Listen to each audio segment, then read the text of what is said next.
Good morning student. Lesson for structure of atom. हमने structure of atom के बारे में पहले से पढ़ा था। फर्स्ट वीडियो के अंदर हमने एटॉमिक स्ट्रक्चर के बारे में देखा था।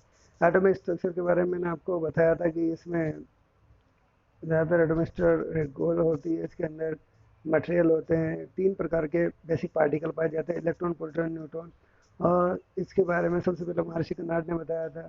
फिर इसे थॉमसन ने इसका मॉडल दिया था। जे थॉमसन का जो मॉडल था एटॉमिक स्ट्रक्चर के बारे में अपना देखा था। उसके बाद फिर अपना देखा था गोल्ड फ्लेम रदरफोर्ड का मॉडल। रदरफोर्ड के मॉडल के अंदर मैंने आपको एक्सेप्शन मतलब सबसे पहले तो जब बताई थी इसकी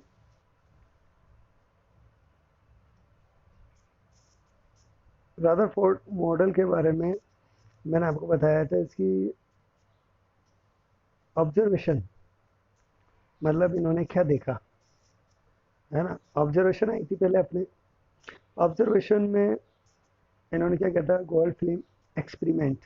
गोल्ड फिल्म एक्सपेरिमेंट में इन्होंने क्या किया कि साइक्लोट्रॉन अल्फा पार्टिकल की साइक्लोन से बौछार कराई। तो इन्होंने क्या देखा कि अधिकतर पार्टिकल जो फिल्म से उससे टकराने के बाद टर्न होकर निकल गए।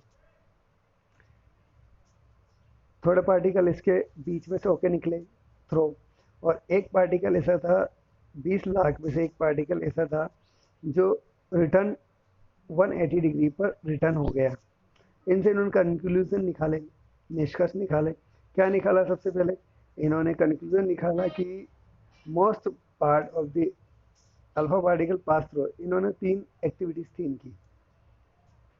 ये तो ऑब्जर्वेशन थे, ज़्यादा अल्फा पार्टिकल के थ्रू से निकल गए। इसमें सम हो गया, जो पार्टिकल थे। तो ऑब्जर्वेशन उन्होंने क्या देखा? सबसे पहले देखा कि मोस्ट पार्टिकल, जो टॉप मोस्ट पार्टिकल थे, ये observation of alpha particle. Most particle fasting through alpha particle straight line सीधे निकल गए। दूसरा देखा सम पार्टिकल थे डिफ्लेक्टेड ऑफ फॉइल, एंड एक पार्टिकल ऐसा था जो 180 डिग्री पर रिटर्न हुआ। बस ये 180 डिग्री पर हुआ, इनका दिमाग घूम गया। फिर उन्होंने इनके एब्सेशन बनाई, मतलब इन्होंने क्या थ्योरी बनाई। इन्होंने कहा कि कोई जब ये सारे पार्टिकल टकरा के निकल गए, है ना, रिफ्लेक्ट हो गए, तो इसका मतलब अधिकतर भाग इसका क्या है, खाली है। दूसरा बताया फ्यू पार्टिकल रिफ्लेक्टेड, यानी कुछ पार्टिकल टकरा के निकले, तो इसका मतलब कोई पॉजिटिव पार्ट इसके अंदर है। तीसरा इन्होंने देखा कि एक पार्टिकल 180 डिग्री पर निकल गया, तो इन्होंने देखा कि कोई ऐसी चीज़ है जो इसके सेंटर में इकट्ठी हो रही है, जो इसे क्या करे, रिफ्लेक्ट कर रही है, कोई पॉजिटिव चार्जिंग है। तो ये 3 इन्होंने कंक्लूजन निकाले। अब इनकी जो ड्रॉबैक थी, इनकी कमियां यह थी कि ये अधिकतर चीज़ को तो समझा दिया इन्होंने कि पॉजिटिव भाग सेंटर में। अब इनके वो क्या निकला, द बेसिक, कि इनका पॉजिटिव पार्ट सेंटर में होता है। दूसरा, इलेक्ट्रॉन चारों ओर चक्कर काटते हैं। Third, the nuclear very small and component size.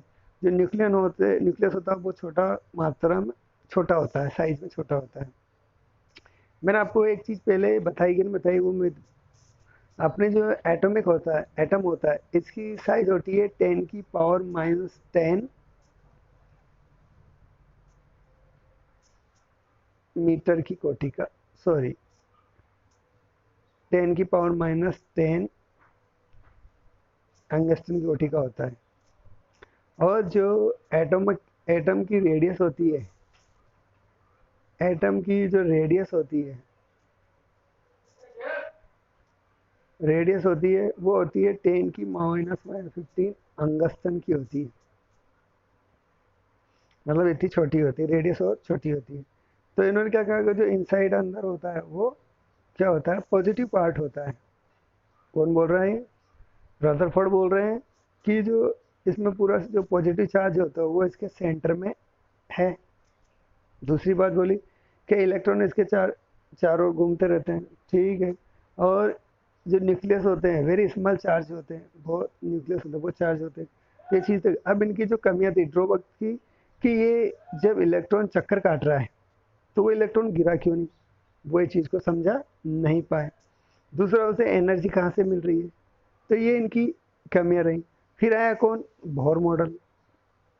यानी अधिकतर जो सही मॉडल था वो कौन सा था, रदरफोर्ड का। लेकिन इसकी क्या कमजोरियां थी कि इलेक्ट्रॉन की जो पार्टिकल है, इलेक्ट्रॉन को चक्कर काट रहा है तो उसे एनर्जी कहाँ से मिल रही, जबकि इलेक्ट्रॉन नेगेटिव है और बीच सेंटर में पॉजिटिव पार्ट है, तो दोनों को चिपकना चाहिए, दोनों अलग अलग कैसे घूम रहे हैं। तो ये जो चीज़ थी, ये दो चीज़ें वो कौन, रदरफोर्ड समझा नहीं पाया। उसके बाद आए कौन, बोहर। बोहर आए नील्स बोहर। नील्स बोहर ने रदरफोर्ड की जो दो कमियां थी उनको समझाने के लिए स्पेरियल शेल ऑर्बिट की संकल्पना दी। उन्होंने बताया कि इसके आसपास एक कक्षाएं होती है, उन कक्षाओं को न्यूक्लियस के आसपास जो शेल होती है उनके LMN उन्होंने नाम दे दिया। के LMN प्रकार के ऑर्बिट होते हैं, एनर्जी लेवल होते हैं। ये एनर्जी लेवल से न्यूक्लियस के पास KLMN होते हैं। और ये इनकी जो पहली कक्षा को 1 2, दूसरी कक्षा को 3, ऐसे इन्होंने नंबरिंग कर दी। अब ये इनका जो नील्स बोहर थे 9, इन्होंने स्पेशल ऑर्बिट के बारे में, इलेक्ट्रॉन अपनी कक्षाओं के एटम के अंदर कक्षाएं होती है जिसमें electron removing orbit and radius energy, electron अपनी एनर्जी नहीं खोता, बस एक कक्षा से दूसरी कक्षा में जाता है। अब इसकी कमी को दूर कर दिया। उसके बाद है न्यूटन। न्यूटन की जो खोज थी वो, न्यूटन की कौन खोज करता था, 32 के अंदर जेम्स चैडविक। जैसे पे इलेक्ट्रॉन को किसने बताया, जे थॉमसन ने बता दिया था, है ना। प्रोटॉन को किसने बताया था, इलेक्ट्रॉन के बारे में जे थॉमसन। फिर गोल्डस्टीन ने बताया, और न्यूटन के बारे में किसने, चैडविक ने बताया।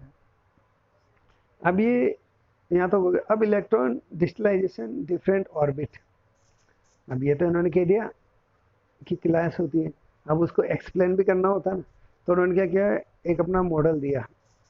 इन्होंने पूरा उसको समझाने के लिए electron distribution different orbit shell की संकल्पना दी। इन्होंने कहा कि पहला point, the maximum electron present in shell in given the N, मतलब अधिकतर कहाँ होते हैं, जो शेल में होते हैं वो 2n नंबर में होते हैं, 2n स्क्वायर के रूट में होते हैं। दूसरा इन्होंने कहा कि ये तो हो गया इनमें, मतलब अगर 1 2 दूनी 4, किसमें हो गए, 2 4 2 8 18 32 के उसमें होंगे इलेक्ट्रॉन। मैक्सिमम इलेक्ट्रॉन कितना आ सकते हैं, एक ऑर्बिट के अंदर 8 आ सकते हैं, इन्होंने ये कहा। तीसरा इन्होंने कहा जो शेल होता है फील्ड स्टेप मेनर एन इलेक्ट्रॉन,